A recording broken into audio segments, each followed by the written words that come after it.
ठीक है, सुलेमान साहब सियालकोट से पूछते हैं कि किसी मुसलमान को काफिर कहने से क्या इंसान खुद काफिर हो जाएगा? हदीस में आता है जो किसी मुसलमान को काफिर कहता है तो वो उसी की तरफ लौट कर आ जाता है। तो इसमें तफसील है कि जिसको आपने काफिर कहा है, अगर उसके अकायद कुफरिया नहीं है और आपने उसके किसी ऐसे अकीदे की बेस पर उसको काफिर कहा है, जैसे कादियानी हमें काफिर समझते हैं इसलिए कि हम ख़त्म नबूवत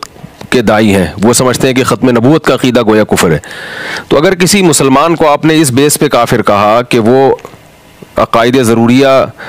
उसके ईमान का हिस्सा है और आपने उसके किसी अकीदे की इनकार की बेस पे उसको काफिर कहा, तो फिर आप तो 100%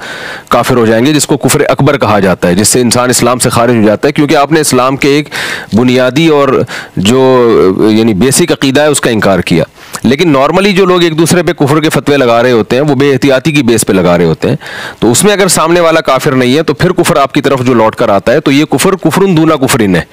यानी कुफर असगर है। जैसे हदीस में आता है नमाज का छोड़ देने वाला काफिर है, सिबाबुल मुस्लिमी फुसूक और क़ितालुहु कुफर, उससे लड़ना कुफर है। तो फिर ये वो वाला कुफर नहीं है जिससे इंसान इस्लाम से खारिज हो जाता है, बल्कि ये कुफरुन दूना कुफरिन है, छोटे दर्जे का कुफर है, यानी कुफर के करीब इंसान को ये चीज़ ले जाती है, काफिरों वाला काम किया उसने।